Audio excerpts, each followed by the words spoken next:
Hi friends, మీరు అడిగిన విధంగానే వర్షాకాలంలో వచ్చేటువంటి పదజాలాన్ని ఇంగ్లీష్లో ఏమంటారు అని చెప్పి అడిగారు. దానికి తగ్గట్టుగానే ఆ పదాలను ఇప్పుడు నేను ఇంగ్లీష్లో ఏమంటారో తెలియజేస్తున్నాను. వీడియోను చివరి వరకు వదలకుండా చూడండి. చాలా వినూతంగా తీసాము ఇది. మీరు ఏ పదం అయితే నేర్చుకుంటున్నారో ఆ పదం లోపలికి వెళ్ళి అందులో నేర్చుకుంటారు. చూడండి, ఇలాగే చాలా మబ్బుగా ఉంది. ఇట్స్ వెరీ క్లౌడీ అంటాం. మబ్బులు వస్తుంటాయి, ఒక్కొక్కసారి వర్షం వచ్చేలా నల్లటి మబ్బులు వస్తాయి. ఇంకేముంది, వర్షం పడుతుంది. It is raining. వర్షం పడుతుంది, ఇట్స్ రైనింగ్ అంటారు. ఆ వర్షం పడేటప్పుడు కూడా మనకు వర్షము రకరకాలుగా పడుతుందండి. ఒక్కొక్కసారి ఒక్కొక్క విధంగా పడుతుంది, ఒక్కొక్కసారి భీభత్సకరంగా కూడా ఉంటుంది. సింపుల్గా వర్షం పడుతుందంటే మాత్రం మనము ఇట్స్ రైనింగ్ అంటారు. మరొకసారి మీకు ఏంటంటే వర్షం పడుతుంటుంది కానీ చిన్నగా చినుకులు పడుతుంటాయి. ఒక్కొక్క చినుకు మీరు చూడండి అలా కనపడుతుంటుంది. ఒక్కో చినుకు నేల తడి అవుతూ ఉంటుంది. చినుకులుగా పడతాయి అన్నమాట. ఆ చినుకులుగా పడితే it is sprinkling, it is spitting అంటారు. స్పెట్టింగ్ కన్నా కొంచెం ఎక్కువగా చిరు జల్లులు అంటారు. జల్లులు పడము, తుంపర పడము అంటారు. ఆ జల్లులు పడేటప్పుడు మనకు దాన్ని ఇట్స్ డ్రిజ్లింగ్ అంటారు. ఒక్కోసారి చాలా పెద్ద వర్షం వస్తుందండి, భారీ వర్షం వస్తుంది. రోడ్డు మీద కూడా కొంచెం నీరు పారుతూ ఉంటుందన్నమాట. అలాంటి దాన్ని హెవీ రెయిన్ అంటాం. మనం భారీ వర్షాన్ని హెవీ రెయిన్ అంటాం. అండ్ మనం ఒక్కొక్కసారి దాన్ని చెప్తాం it's raining cats and dogs అంటాం. It's raining cats and dogs అంటే కుక్కలు పిల్లలు వర్షం పడడం కాదండి, అక్కడ అదొక ఇడియం అనమాట. It's raining cats and dogs అని అంటాం. అంటే విపరీతమైన వర్షం పడుతుంది అన్నమాట.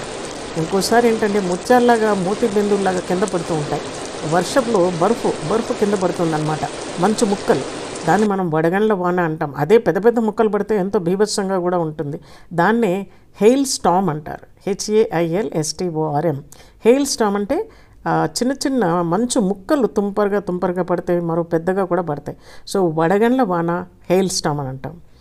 ఇంకా వర్షం కుండపోతగా పొరుస్తుందండి. ఒక్కొక్కసారి చాలా పెద్ద వర్షం వస్తుంది, కుండపోతగా వర్షం పడుతుంది. దాన్ని ఇట్స్ బకెటింగ్ డౌన్ అంటాం. It's bucketing down or it's a down pour.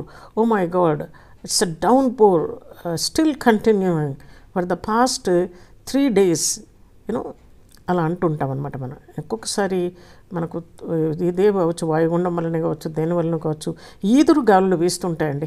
చాలా పెద్ద ఈదురు గాలులు వస్తుంటాయి. వాటిని ఏమంటాం మనం? గస్టీ విండ్స్ అంటాం. అలాంటి ఈదురు గాలిని మనం ఏమంటాము? గస్టీ విండ్స్ అంటాం. ఆ ఎదురుగాళ్ళకు చాలా భీభత్సంగా ఉంటుంది. ఒక్కొక్కసారి పైన రూఫ్స్ కూడా ఎగిరిపోతుంటాయి.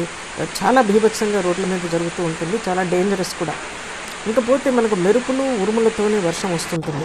ఇది చాలా డేంజర్ అండి. ఒక్కొక్కసారి పిడుగులు పడ్డము అలాంటివి కూడా ఇలాంటప్పుడు జరుగుతూ ఉంటుంది.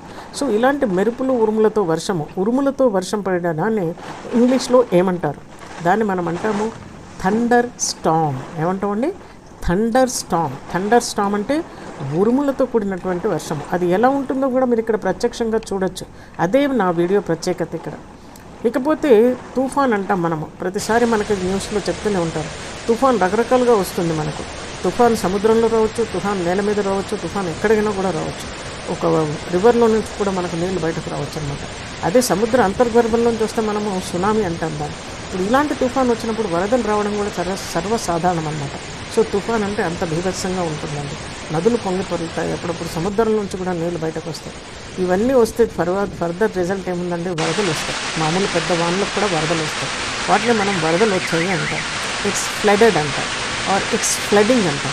ఫ్లడింగ్ అనొచ్చు, ఫ్లడెడ్ అనొచ్చు. వరద నీరు పారుతూ ఉంటుంది, మురికి నీరు. ఒక్కొక్కసారి అందులో ఎన్నో కొట్టుకుపోతూ ఉంటాయి, ఎంతో ప్రాణ నష్టం కూడా జరుగుతూ ఉంటుంది. సో ఇలాంటి వర్షాలు వచ్చినప్పుడు మనమైతే చాలా చూస్తాం వర్షపు గుంతలు. దాన్ని పాట్ హోల్స్ అంటారు. వర్షపు గుంతల్ని మనము పాట్ హోల్స్ అంటాం. ఈ వర్షపు గుంతలు పడితే ఇవి కూడా చాలా డేంజరస్ అండి. మనకు ఎన్నోసార్లు యాక్సిడెంట్స్ కూడా జరుగుతుంటాయి. అక్కడ గుంత ఉన్నదేమీ తెలియకుండా వెహికల్స్ దాని నుంచి స్పీడ్గా, అట్లీస్ట్ ఎక్కువగా బైవీలర్స్ ఉన్నప్పుడు మాత్రం చాలా ఉపద్రవాలే జరుగుతుంటాయని మనం చెప్పుకోవచ్చు. సో ఇలాంటి వర్షపు గుండం నుంచి మీరు కూడా కేర్ తీసుకోండి. ఈ సీజన్లో చాలా కేర్ఫుల్గా ఉండాలి. పాట్ హోల్స్ ఆర్ వర్షపు గుంతలు. ఏం వాడతాం మనం ఈ వర్షాన్ని నుంచి మనం కాపాడుకోవడానికి, తడిచిపోకుండా ఉండడానికి? అంటే గొడుగు వాడతాం, అంబ్రెల్లా. అలాగే రెయిన్ కోట్ వేసుకుంటాం. దాన్ని తెలుగులో ఇంతవరకు ఎవరికి తెలియకపోవచ్చు బహుశా వర్షపు తొడుగు అంటారు. వర్షపు తొడుగు అంటే రెయిన్ కోట్. కొంతమంది గమ్ బూట్స్ కూడా వేసుకుంటారు. వర్షంలో ఒక పెద్దగా ప్లాస్టిక్ బూట్స్ ఉంటాయి పై వరకు. అవి వేసుకుంటే ఏంటంటే స్కిడ్డింగ్ అనేది ఉండదన్నమాట, జారడం అనేది ఉండకుండా చాలా సేఫ్గా ఉంటారు. అందుకని దాన్ని గమ్ బూట్స్ అంటారు. సో ఇకపోతే వీటన్నిటికీ రిజల్ట్ ఒక వర్షపు బిందువులో నుంచి లైట్ వెళ్తే, ఒక సూర్యకిరణం కనుక అందులోంచి వెళ్తే మనకు ఒక అందమైన అద్భుతమైన ఇంద్రధనుస్సు వస్తుందండి. దాన్నే రెయిన్బో అంటాము, ఇంద్రధనుస్సు అంటాము. సో ఇలాంటి ఇంద్రధనుస్సు చూస్తుంటే మీకు ఎంతో ఆనందంగా ఉంటుంది. దీన్ని హరివిల్లు కూడా అని అంటాము. ఇంద్రధనుస్సులో ఉన్నటువంటి అందం 7 రంగులండి, విబ్జిఆర్ అని అంటాం మనము. ఇలాంటి విబ్జిఆర్లో నుంచి ఇంద్రధనుస్సు చూస్తే మనకు ఎంతో ఆహ్లాదంగా ఉంటుంది. మీరు కూడా ప్రతి వర్డ్ను మనం ఎలా చూడాలో, ఎలా వినాలో, ఎలా ఉపయోగించాలో కూడా మీకు అర్థమై ఉంటుంది. సో ఇలాంటి పదాలు ఈ కాలంలో ఊడుకొని at the same time use చేసి ఇందులో చాలా చాలా డిసీజెస్ స్ప్రెడ్ అయ్యే అవకాశం ఉంటుంది వర్షాకాలంలో. వాటన్నిటిని తట్టుకునేందుకు ఇమ్యూనిటీని బాగా పెంచుకోండి. చాలా జాగ్రత్తగా ఉండండి. మస్కిటోస్ నుంచి కానీ, ఎలాంటి దోమల నుంచి కానీ, దోమల బయటలు లేకుండా మిమ్మల్ని మీరు కాపాడుకోండి. డిసీజెస్కు దూరంగా ఉండండి, ఇమ్యూనిటీని పెంచుకోండి. I hope you enjoyed. మీ మటుకే కాకుండా షేర్ చేస్తూ అందరికి కూడా ఈ నాలెడ్జ్ చేరేలా చూడండి. Thank you very much.